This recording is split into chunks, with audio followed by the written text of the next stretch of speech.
Delta variant जो है उसने दस्तक दे दी है। एक महिला जो 2 डोज इसको लग चुके थे वैक्सीनेशन के, उसके बाद उसमें डेल्टा वेरिएंट पाया गया।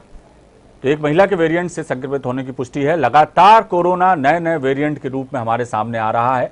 प्रदेश में हालांकि कोरोना की रफ्तार थम रही है, लेकिन कहीं ना कहीं कोरोना जो है किसी ना किसी नए वेरिएंट के साथ आकर हमें डरा रहा है। और इस बार कोरोना डेल्टा प्लस वेरिएंट जो है वो पाया गया है मध्य प्रदेश में। देश में कई स्थानों पर इस तरह के संक्रमित मिले हैं।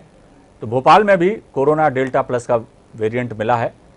वैक्सीन लेने के बाद एक महिला संक्रमित हुई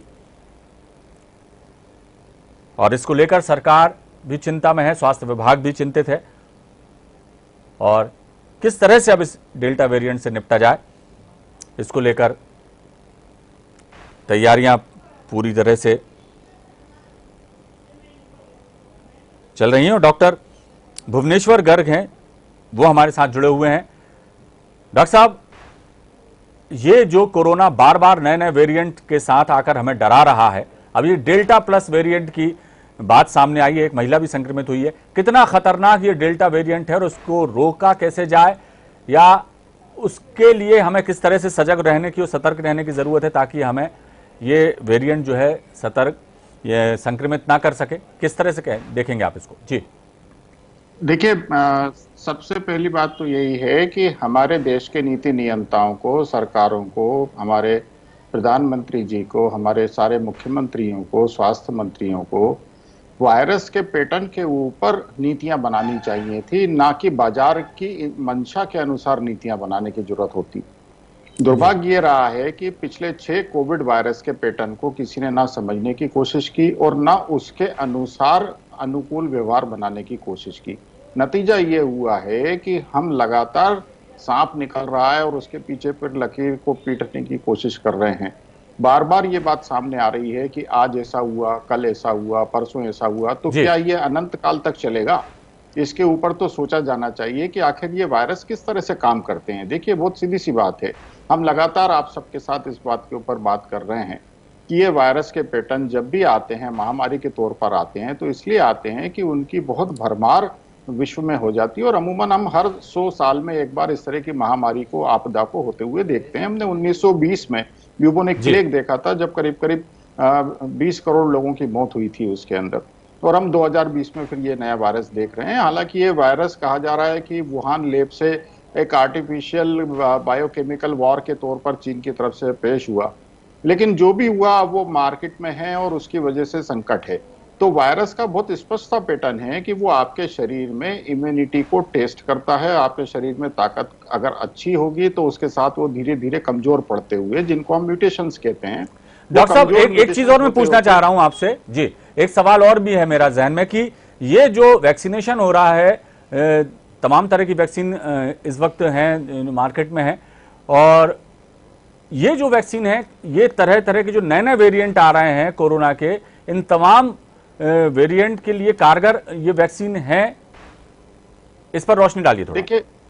देखिए, मैं उसी बात को भी और आगे लेकर आ रहा हूं कि वायरस के म्यूटेशंस कॉमन सी बात है, और म्यूटेशंस होते होते एक तरह से जब एक हर्ड इम्यूनिटी बनती है पूरे सोसाइटी में या देश में या समाज में या दुनिया में, तब ये वायरस के म्यूटेशंस धीरे धीरे कमजोर पड़ते हुए कुछ जगहों पर एंडेमिक रह जाते हैं, मतलब कुछ जगहों पर स्थायी तौर पे रह जाते हैं। जैसे इबोला साउथ अफ्रीका में टिका हुआ है, सार्स और मर्स टिके हुए हैं। इस तरह से कोविड जिसको हम कहते हैं, उसको भी कहीं ना कहीं फिर टिकना है, लेकिन वो कमजोर होता जाता अगर हमने इसके खिलाफ बहुत तेजी से एंटीबायोटिक के कॉकटेल्स को और स्टेरॉइड्स को जनता तक ना पहुंचा दिया होता। तो ये दवाइयां पहुंचाने से ये वायरस बहुत गंभीर हो गया, और इसकी म्यूटेशंस जो हो रहे हैं वो तो वैसे ही हैं, लेकिन चूंकि जनता की इम्यूनिटी कम हो गई इन दवाइयों के प्रभाव से और बाकी कमजोरियों से, स्टेरॉइड को देने से, इसलिए ये म्यूटेशंस खतरनाक हो रहे हैं। आम आदमी कोरोना से संक्रमित ना हो, नए वेरिएंट्स जो आ रहे हैं वो जैसा आपने बताया कि धीरे धीरे कमजोर भी होते जाते हैं, लेकिन यदि हमें अपनी इम्यूनिटी को बढ़ाना हो ताकि हमें कोरोना का संक्रमण ना घेर ले, और किस तरह से वैक्सीनेशन के बाद हमें किन सावधानियों का ख्याल रखना है, कौन सी सावधानियां बरतनी है, इस पर हम चाहेंगे कि थोड़ी सी रोशनी डालें डॉक्टर साहब।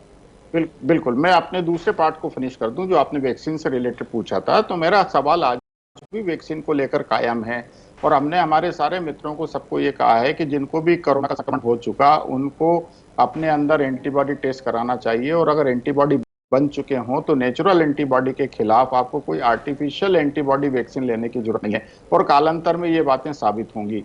जिनको एक वैक्सीन लग चुका, उनको कम से कम 3 महीने तक दूसरा डोज नहीं लेना है, ये भी हमने कहा। और अब आप देख लीजिए, आज सरकार ने भी वो घोषणाएं कर दी हैं कि 16 हफ्ते तक दूसरा डोज लेने की जरूरत नहीं है। तो ये बहुत बेसिक सा पैटर्न है, साइंस अपने सिस्टम से चलता है, साइंस में सरकारें और नीतियां नहीं चलती। तो जैसे आपने का पूछा कि वैक्सीन का क्या हो रहा है, तो बहुत सीधा कि संभवतः वायरस की पूरी व्याख्या अभी तक हुई नहीं है, और जिस तरह से हम इसको वायरस कह रहे हैं कि ये फंगल और वायरस का सम्मिश्रण है, इस वजह से लोगों में इससे नुकसान देखने को मिल रहे हैं। क्योंकि आपने छठे कोविड वायरस के एडिनो वायरस से आपने वैक्सीन बनाई है। मोस्टली सभी वैक्सीन एडिनो वायरस के जीनोम से बनी हैं, जिसमें कि वैक्सीन आरएनए और डीएनए लिए गए हैं। तो ये आपके उस आरएनए डीएनए के खिलाफ तो काम करेंगे, लेकिन किसी एक पर्टिकुलर के खिलाफ काम करेंगे जिसका आपने एडिनो वायरस लिया है।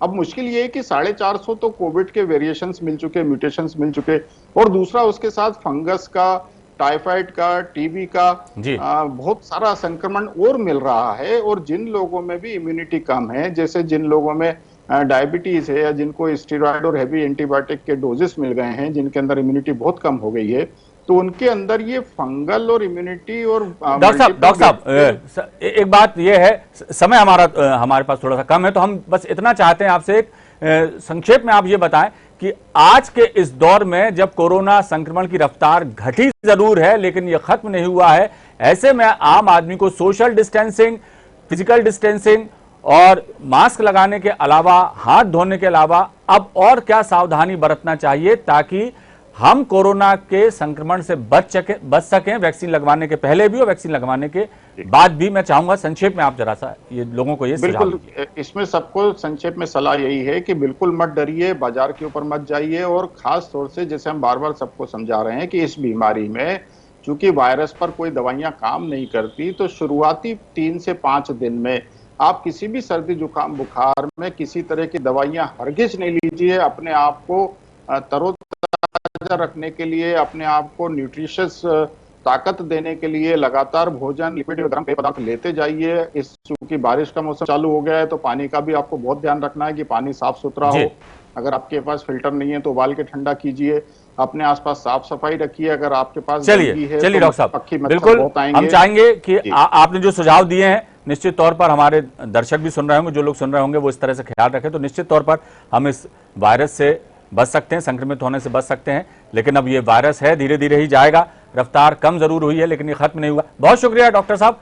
राजेश सक्सेना जी हमारे स्टेट हेड हैं, वो हमारे साथ जुड़े हुए। राजेश जी, नया वेरिएंट, डेल्टा वेरिएंट जो है अब वो रहा है। भोपाल में भी एक महिला 2 वैक्सीन के डोज लगने के बाद भी संक्रमित हुई है।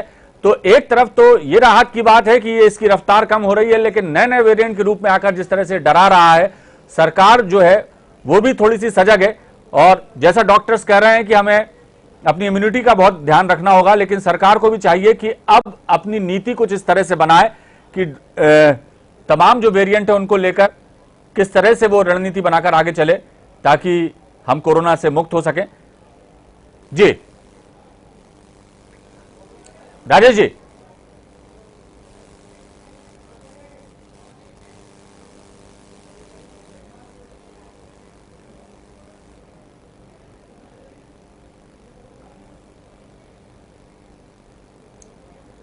राजेश सक्सेना जी से हमारा संपर्क अभी नहीं हो पाया।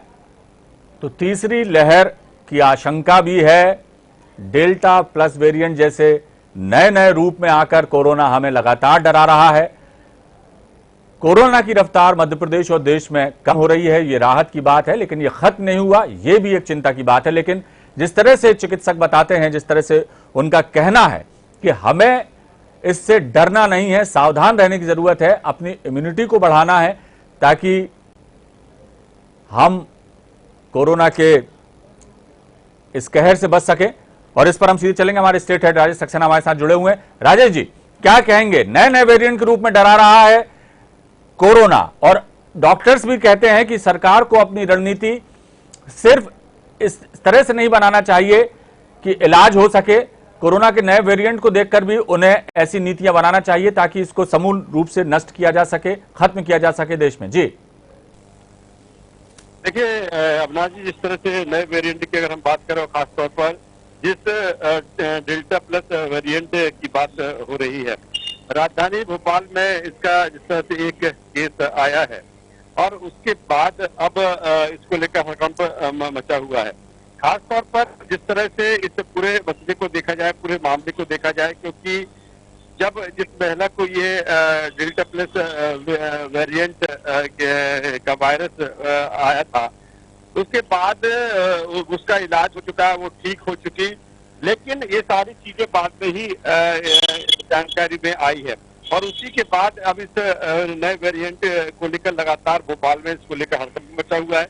खास तौर पर चमगादड़ों को लेकर इसमें आशंका जताई जा रही है। हालांकि दूसरी तरफ जिस तरह से जिस महिला को ये वेरिएंट पाया गया और उसके बाद उसके अड़ोस आसपास के लोगों का कोरोना टेस्ट हुआ जो कि नेगेटिव निकले, लेकिन कहीं ना कहीं चमगादड़ों के चलते जिस तरह से इस वेरिएंट की आशंका और बढ़ गई है। हालांकि इसकी पुष्टि नहीं हुई है, लेकिन जिस तरह से आपने जिक्र किया कि अब सरकार को क्या नए तरीके से सोचना होगा, न केवल सरकार को सोचना होगा बल्कि वो तमाम सारे जो विशेषज्ञ हैं जो लगातार वेरिएंट के नेचर को परखने में लगे हुए हैं, पढ़ने के लिए लगे हुए हैं, उनको भी समझना होगा और उसके अनुसार फिर जो सरकार है उसको स्ट्रेटेजी बनानी होगी नई वेरिएंट को लेकर। क्योंकि अभी जिस तरह से देखा जाए कोरोना जिस तरह से काबू में आया है, लगातार जो संक्रमण है वो कम हो रहा है। अगर साउथ के राज्यों को अगर छोड़ दिया जाए तो वैसे कोरोना काफी हद तक कंट्रोल में है, लेकिन जिस तरह से आशंका आगामी समय में है, ये अक्टूबर और नवंबर को लेकर जिस तरह से कहा जा रहा है, उसके पहले इस पर तेजी से काम करने की जरूरत है। तेजी के साथ में चाहे मेडिकल फैसिलिटीज की हम बात कर रहे हैं, फिर उसके अनुसार जो स्टडी है डॉक्टरों को परखने की, इसको लेकर तमाम सारी चीजें हैं जिस पर तेजी से काम करने की अब जरूरत है। हालांकि वेरिएंट आने के बाद निश्चित तौर पर इस पे जो एनालिसिस है या जो सतर्कता है वो जरूर देखी जा रही है, लेकिन देखना होगा कि हम नए वेरिएंट को लेकर किस तरह से सरकार आगे की रणनीति तैयार करती है। चलिए, बिल्कुल जरूरी भी है क्योंकि कोरोना जो है अभी भी मौजूद है और तभी हम इससे पूरी तरह से लड़ पाएंगे कि ठोस रणनीति बने, वैक्सीनेशन प्रॉपर हो और इलाज के पुख्ता इंतजाम हो, तभी जाकर हम इस कोरोना से जंग जीत पाएंगे। बहुत बहुत शुक्रिया राजेश जी इस तमाम जानकारी के लिए। तो मध्य प्रदेश में भी कोरोना के डेल्टा प्लस वेरिएंट की आमद ने एक बार फिर हमें चिंता में डाल दिया है। तीसरी लहर की आशंका भी जताई जा रही है। बहरहाल सरकार भी कोशिश कर रही है कि किस तरह से कोरोना को जल्द से जल्द हम हरा पाएं और जनता को भी चाहिए कि कोरोना गाइडलाइंस का पालन करते हुए, जरूरी सावधानियां बरतते हुए अपने जीवन में आगे वो बढ़ें ताकि कोरोना से वो भी बच सकें। तो जनता और सरकार के सहयोग से ही, सभी के समन्वित प्रयासों से हम कोरोना पर विजय प्राप्त कर सकेंगे। फिलहाल दीजिए इजाजत, बने